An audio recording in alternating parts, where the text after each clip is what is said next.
어떤 목사님의 글에서 우리 크리스찬들이 경험하는 기도에 대한 불편한 진실이라는 글을 읽은 적이 있어요. 몇 가지만 말씀드리자면 인공호흡기 신드롬 이런 게 있다고 그래요.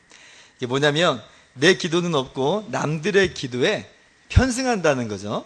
그러니까 혼자 기도는 못하고 남들이 기도하면 아멘, 아멘. 이게 인공호흡기 신드롬이에요.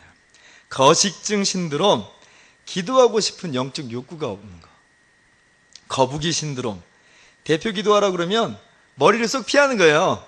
저 못해요. 그래서 숙제 신드롬, 기도가 마치 하기 어려운 숙제처럼 여겨진다. 분수 신드롬, 기도는 하지만 내 기도가 하늘 보좌에 이른다는 확신이 없다. 공뇌증 신드롬, 말이 어렵죠? 뇌가 비었다는 거예요. 그러니까 나도 내가 하는 기도가 무슨 말인지 모른다. 중언부언하는 기도에 대해서 이야기하는 거겠죠? 지니 신드롬, 지니 램프의 요정이잖아요. 맨날 달라고만 한다.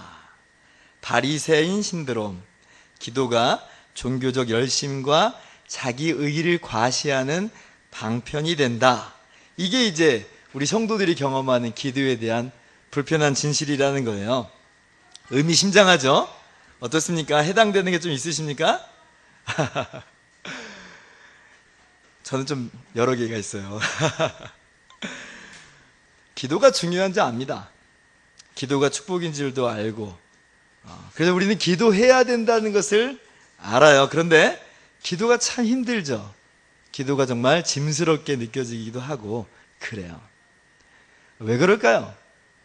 왜 우리는 그렇게 기도를 힘들어하고 짐스러워하고 이런 여러 가지 증후군들을 우리는 가지고 있을까요?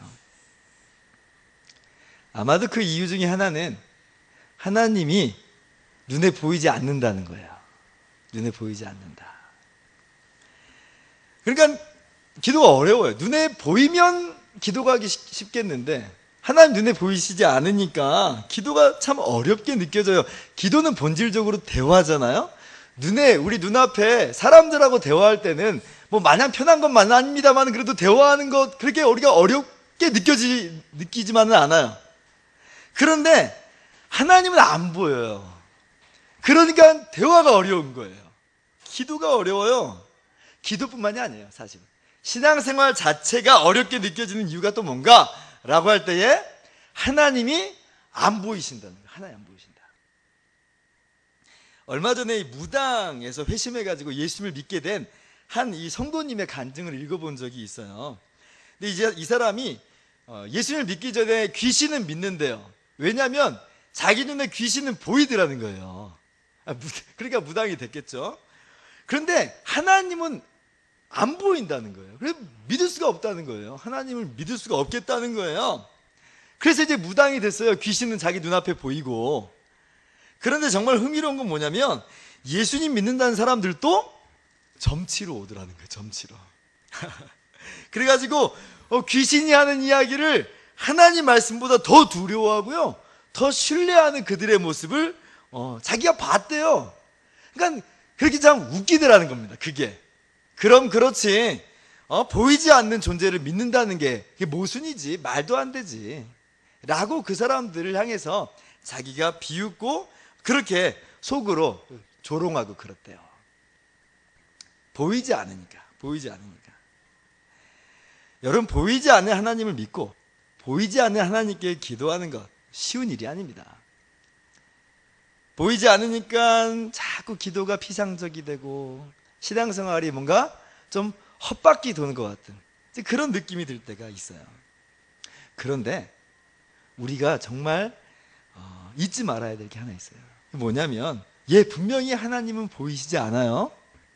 그러나 보이는 하나님이 우리 가운데 나타나셨다는 거예요. 요한복음 1장 18절 보면 이렇게 기록되어 있어요. 자, 말씀이 육신이 되어 우리 가운데 거하심에 우리가 그의 영광을 보니 아버지의 독생자의 영광이요 은혜와 진리가 충만하더라. 본래 하나님을 본 사람이 없으되 아버지 품속에 있는 독생하신 하나님이 나타나셨느니라. 예수님이 하나님이라는 거예요. 그리고 예수님이 우리와 똑같은 사람이 되셔서 우리 가운데 나타나셨다, 그렇게 이야기하는 거예요. 그러므로 하나님은 보이시지 않지만 예수님을 본 사람은 누구를 보았다? 하나님을 보았다는 거예요. 빌립이 예수님께 물어봤습니다. 아버지를, 즉 하나님을 우리 가운데 보여주십시오. 그러면 좋겠나이다. 우리만 답답했던 게 아닌가 봐요. 빌립도 답답했나 봐요. 아버지를 보여주십시오. 그러면 좋겠습니다. 그 우리들의 모습하고 똑같죠. 근데 주님이 그때 뭐라고 말씀하시냐면, 나를 본 자는 아버지를 보았거늘 어찌하여 아버지를 보이라 하느냐. 이게 주님의 대답이에요. 눈에 보이지 않는 하나님을 보여주시는 게 아니고 당신 스스로를 보여주시면서 나를 본 자는 아버지를 보았다, 하나님을 보았다, 그렇게 이야기하고 계세요. 우리의 기도의 출발점은 바로 여기부터예요. 여기부터. 하나님 눈에 보이지 않아요. 그래서 기도가 어려워요. 예, 맞습니다. 그런데 우리는 누구를 볼 수 있냐면, 눈에 보이는 하나님, 우리 가운데 거하시는 예수 그리스도를 우리는 볼 수 있어요. 그리고 예수 그리스도를 보면서 그 안에 역사하시는 바 하나님의 사랑과 하나님의 능력을 우리는 같이 경험하게 되는 겁니다. 눈에 보이지 않는 하나님 우리가 어떻게 만지고 어떻게 느끼고 어떻게 누립니까? 예수 그리스도 안에서 우리가 하나님을 만나고 하나님을 누리고 하나님을 느끼는 거예요. 기도는 어디에서부터 출발이냐면 예수 그리스도 안에 우리 가운데 나타나신 바 하나님을 만나면서 기도가 출발하는 거예요. 그렇게 예수님 안에서 하나님의 존재가 우리 안에 들어오게 되면, 하나님의 존재가 우리 가운데 만져진 바 되면, 그때부터는 기도가 한마디씩 한마디씩 나와요. 기도가 안 나온다면 먼저 예수님을 보는 거예요. 보이지 않는 하나님을 먼저 보는 것부터가 아니고요, 우리 가운데 나타나신 바 된 참 하나님이신 예수 그리스도를 보면요, 그 안에서 아버지의 사랑을 보면요, 거기서 기도가 출발할 수가 있어요. 물론 그렇다고 해서 당장 길게 혹은 멋들어지게 우리가 기도를 소위 구사할 수 있는 것은 아니에요. 그러나 긴 시간을 멋진 말로 우리가 이야기하지 못한다 할지라도 진솔한 기도가 거기서 나와요. 그리고 하나님은 그런 우리의 기도를 들으신다는 거예요. 여러분, 하나님께서 우리의 기도를 들으심을 믿으십니까? 네, 하나님 우리의 기도 들으세요. 눈에 보이지 않지만 예수 그리스도 안에 충만하게 나타나신 하나님의 사랑이 여러분 가운데 경험되고 깨달아짐으로 말미암아 기도회로 한 발 한 발 나오시는 저와 여러분 되기를 바랍니다. 자, 그렇다면 우리는 어떻게 기도하면 좋을까요? 구체적으로 어떻게 기도하면 좋을까요? 누가복음 11장을 보면 제자들이요, 예수님께 나와서 요청을 해요. 우리에게 기도를 가르쳐 주세요. 그러니까 제자들의 모습을 보면 참 위로가 많이 돼요. 제자들도 기도하기가 어려웠나 봐요. 무엇을 놓고 기도해야 될지 잘 몰랐나 봐요. 그러니까 예수님께 나와서 우리에게도 기도를 가르쳐 주세요, 그렇게 이야기해요. 그러니까 주님께서는 또 친절하게 기도를 가르쳐 주십니다. 너희는 이렇게 기도하라. 그러면서 알려주시는 기도가 오늘 나오는 이 주기도문이에요. 그래서 우리가 오늘부터 시작해서 8주 동안 주님께서 가르쳐 주시는 기도의 내용을 살펴보려고 합니다. 바라기는 이 기도를 우리가 쭉 살펴보면서 큰 깨달음을 얻으시고 그로 말미암아 우리의 기도가 더욱더 올바르고 풍성하게 드려지는 역사가 있기를 주님의 이름으로 축원합니다. 먼저 오늘 말씀 보면 주님께서 우리에게 기도를 가르쳐 주실 때에 이렇게 기도하라고 가르쳐 주세요. 하늘에 계신 우리 아버지여. 이렇게 기도하라고 알려주세요. 여러분, 이 사실은 정말 우리에게 굉장한 진리를 깨닫게 해줍니다. 그게 뭐냐면 하나님은 나의 아버지가 되신다는 거예요. 기도가 뭐냐라고 할 때에 바로 아버지가 되시는 하나님께 기도하는 것이다 라는 것을 우리에게 교훈하고 계시는 거죠. 우리는 하나님을 아버지라 부를 때 별 부담이 없고 너무 익숙해서 감흥이 없을 때가 조금 있어요. 그런데요, 하나님을 아버지라 부르는 건 정말 대단한 일이고 그 당시로서도 정말 너무나도 파격적인 일이에요. 세상에 어떤 존재가 하나님을 아버지라 부르면서 기도할 수 있어요? 20세기 초에 요아킴 예레미야스라는 유명한 학자가 구약 성경하고요, 그리고 고대 유대교 문헌을 다 뒤져봤어요. 그래서 이 주후 10세기까지의 이 문헌을 다 봤는데 정말 놀랍게도 하나님을 아버지라, 아빠라 부르면서 기도한 예가 없다는 것을 발견했어요. 유대교인들이요, 하나님 믿잖아요. 그런데 아빠, 아버지 이렇게 부르면서 기도한 내용이 없는 거예요. 간혹 하나님을 아버지라 언급한 내용은 있지만 개인적인 호칭으로 기도하면서 부르는 말로 쓰여지지 않아요. 왜요? 하나님 감히 부르기도 너무나 무섭고 두려워서 나아가기에도 부담스럽고 그런 존재로 알았다는 거예요. 그러니까 기도가 쉽겠어요, 어렵겠어요? 어렵죠. 그런데 우리 주님께서는 오늘 제자들에게, 그리고 저와 여러분에게 말씀하십니다. 하나님을 아버지라 불러라. 우리가 누구에게 기도하는가? 아버지 되시는 하나님께 기도하는 것이다, 그렇게 이야기해요. 여러분, 우리는 하나님의 자녀들이 됐어요. 우리가 기도하면서 나아가는 것은 하나님의 아들로서, 딸로서 아버지가 되시는 하나님께 나아가고 있는 거예요. 여기서 기도는 사실 끝난 거예요. 하나님 아버지라고 부를 때에 사실 기도는 다 끝났어요. 갓난쟁이하고 엄마의 대화를 혹시 들어보신 적이 있으세요? 아마 애 키워보신 어머니들도 있으니까 직접 또 그렇게 해보셨을 거라고 생각합니다. 갓난아이가 말도 제대로 못하잖아요. 간신히 엄마 이러잖아요. 그러면 엄마가 어떻게 해요? 내 새끼 그랬어? 아니 뭔 말을 했다고? 그냥 엄마 했는데 그냥 거기에 대고 맞장구로 다 쳐져요. 배고프다고? 쉬했어? 저기 나가자고? 알았어. 아니, 엄마밖에 안 했다니까요.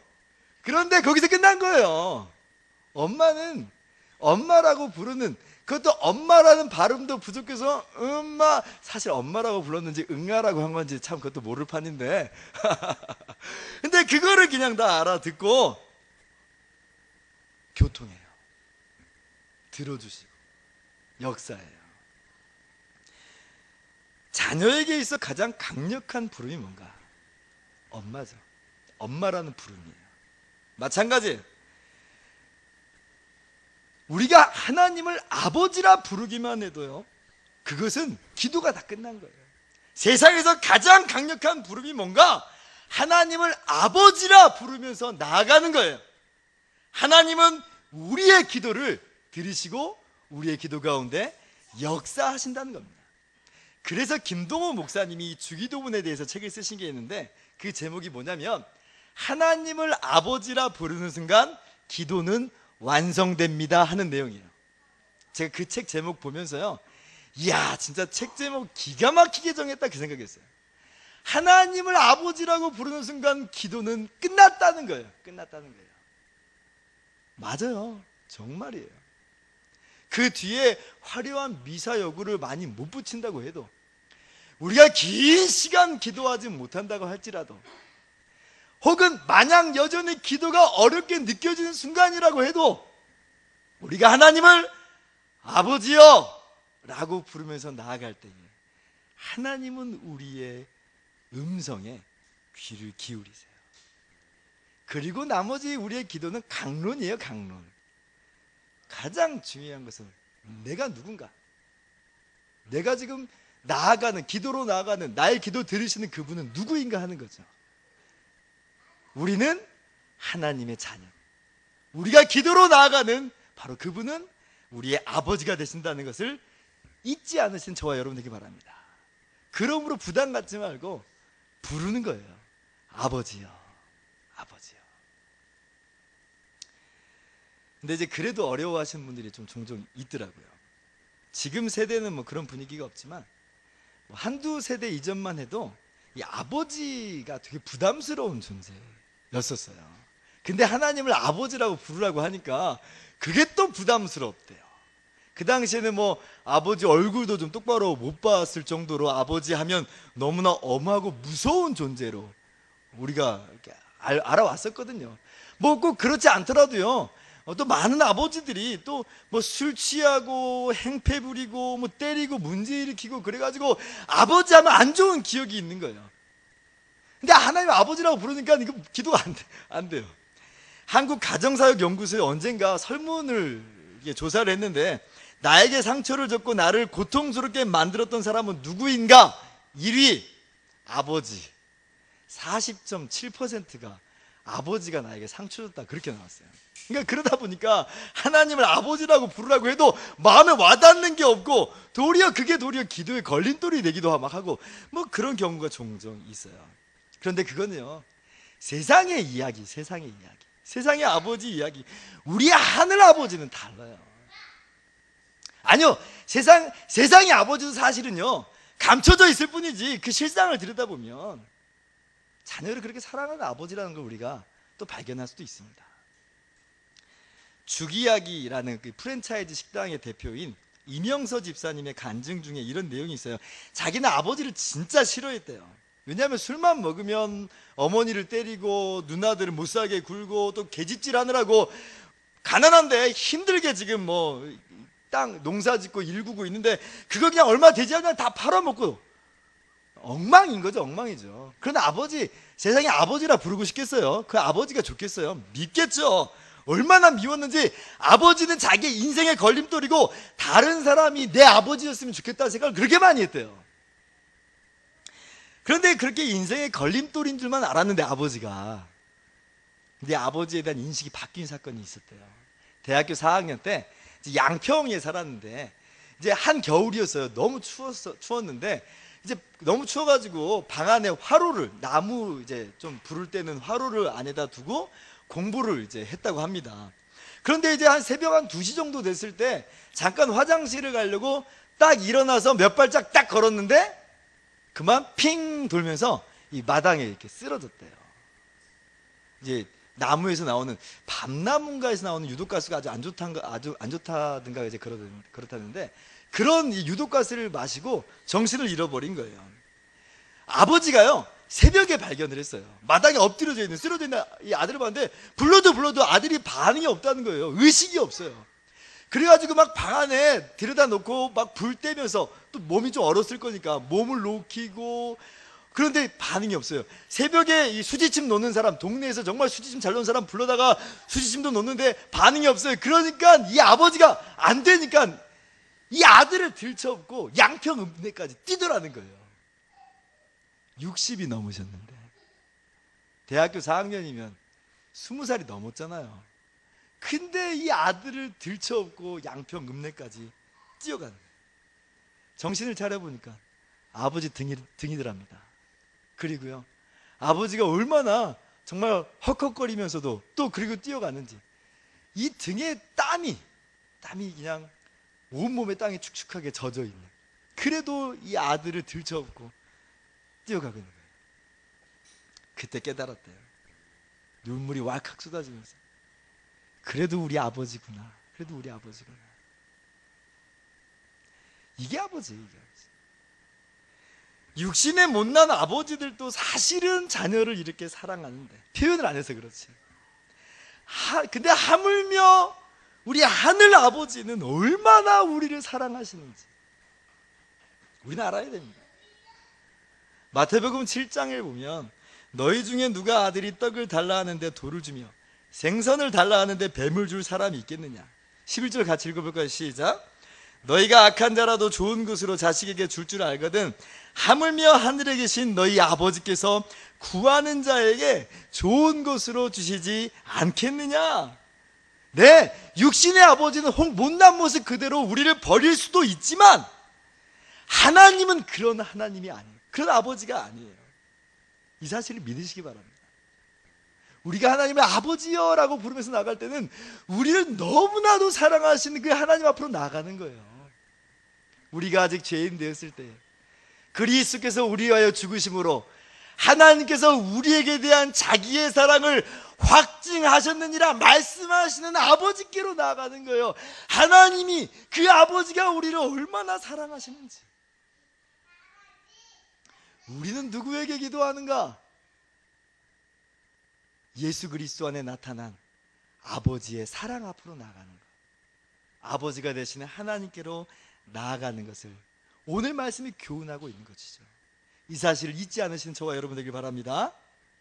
오늘 본문 말씀이 주는 두 번째 교훈은 우리 아버지는 또한 하늘에 계신다는 거예요. 하늘에 계신다. 하늘에 계신다고 하니까 하나님을 멀리 계시는 분으로 생각하기 쉬운데 그런 의미가 아니에요.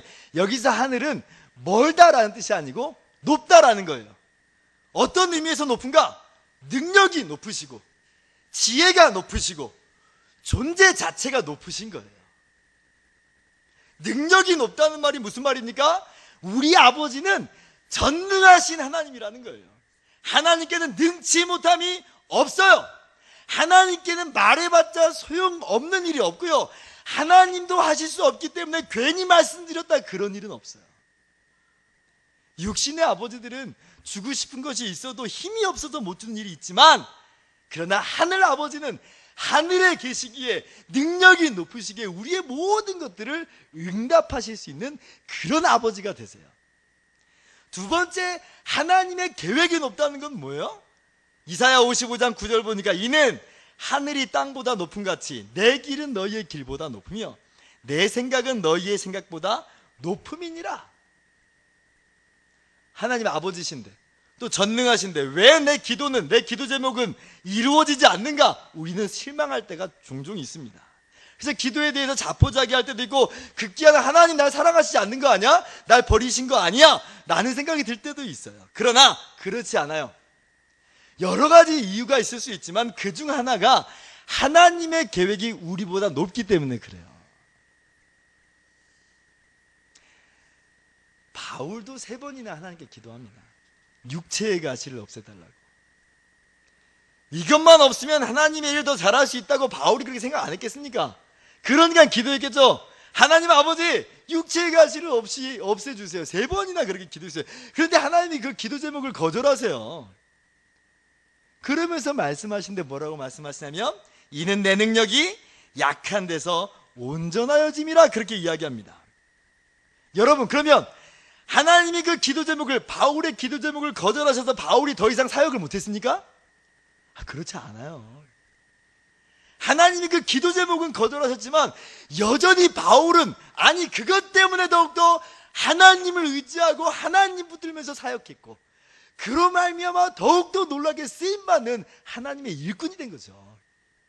하나님의 계획은 때때로 우리의 계획보다 훨씬 높아서 우리의 기도가 응답되지 않은 것처럼 보이지만 실상은 하나님 가장 좋은 것들을 우리 가운데 주시는 하나님이라는 걸 여러분 믿으셨으면 좋겠어요.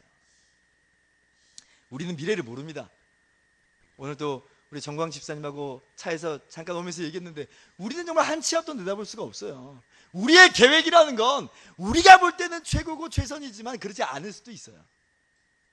하나님은 우리보다 계획이 높으셔요. 그리고 또한 하나님은 존재 자체가 높으십니다. 하늘에 계신 하나님이라고 할 때는 하나님은 높임받기 합당하신 분이라는 얘기예요. 우리가 예수님처럼 하나님을 아버지라 부르지만 그렇다고 우리가 하나님이 된 것은 아니에요.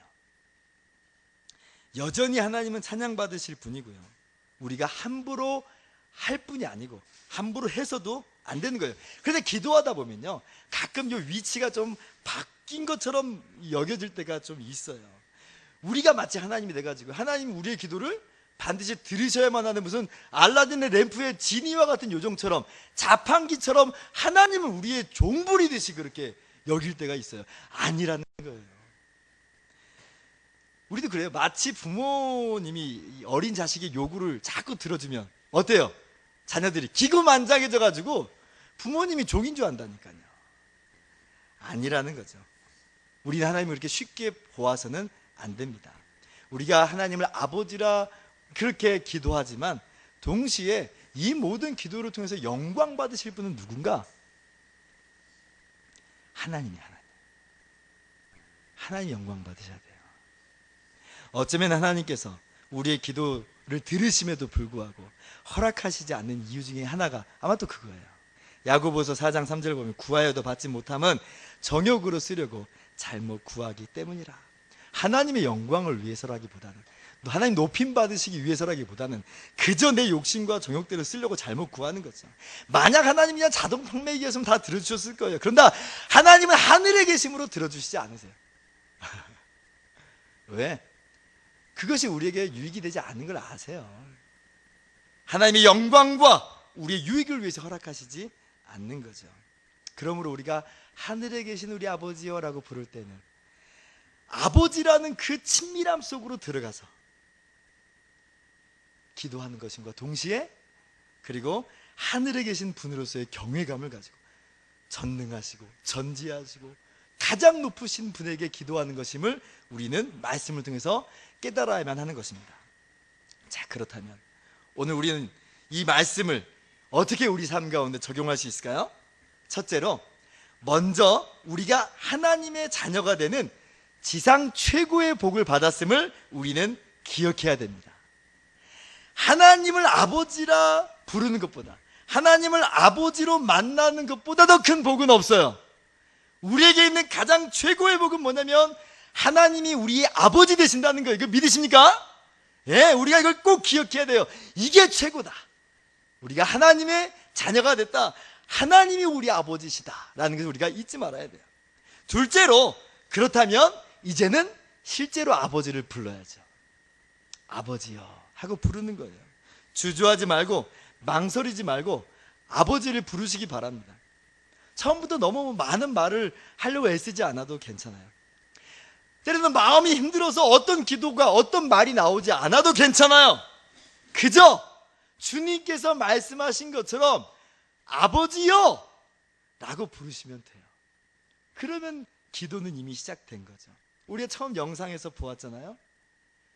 아버지요 하고 부르면요, 하나님이 우리 아시거든요. 우리가 구하기 전에도 우리에게 있어야 될 것이 뭔지 다 아시거든요. 그러므로 그 기도는 효력이 있어요. 하나님 들으세요. 그러므로 하나님이 우리 아버지가 맞다면 오늘 이 시간에 아버지요 라고 하나님께 나아가시는 저와 여러분 되길 바랍니다. 셋째로, 아버지를 불렀다면 이제는 맡기고 의지하시기 바랍니다.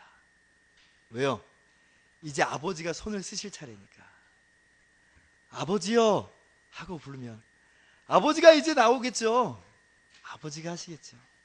아버지가 아니면 안 들으시겠지만 우리 아버지가 분명하심으로 우리가 아버지요 라는 외마디 외침에도 하나님은 역사하기 시작하시는 거예요. 거기에는 우리가 더럽고 연약하고 못나서 하나님이 듣지 않으신다는 그런 법은 없어요.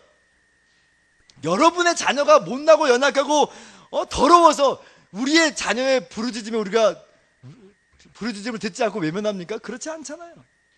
내가 뭔가를 해드려야 하나님이 내 기도를 들으신다는 건 아버지에 대한 모욕이에요. 아버지여 부르셨습니까? 그럼 믿고 맡기는 거예요. 하나님 다 들으셨거든요.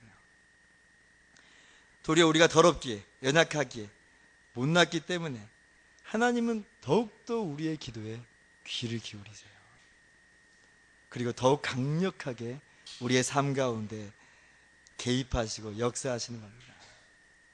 아버지 품 안에 이 모든 것을 믿고 맡기시면서 기도로 나아가는 저와 여러분 되길 바랍니다.